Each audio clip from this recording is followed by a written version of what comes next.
When someone is arrested in the state of Illinois, they'll have to post bond in order to be released from custody. If the arrest is for a misdemeanor, they'll usually be able to post $100 cash bond, or even a lot of times be able to be released simply on their very own signature.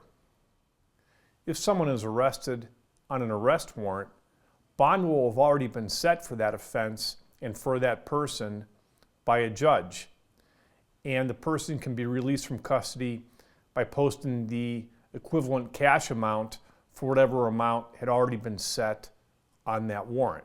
If the person was arrested without a warrant and the arrest is for an alleged felony, the person will have to appear in front of a judge and have a judge determine what an appropriate bail amount is. In Will County, Illinois, where I practice, bond court is always at 1:30 in the afternoon in courtroom 305 of the Will County Courthouse, unless the arrest happens on a weekend or a holiday when court typically is not in session.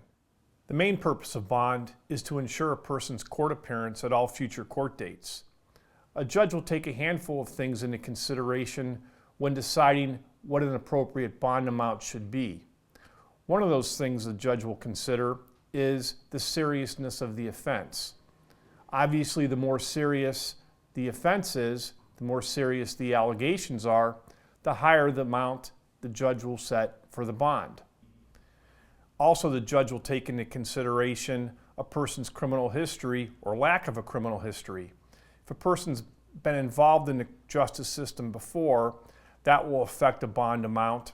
Likewise, if a person has never been in trouble before, that will be a positive factor in having a lower bond amount set. If someone you care about has recently been arrested and has a bond hearing scheduled in the Will County courts, please give me a call to schedule a consultation. Bond hearings are always at 1:30. My office is only 2 blocks from the Will County Courthouse, and I can typically have someone come into my office an hour and a half before the actual bond hearing to discuss the situation.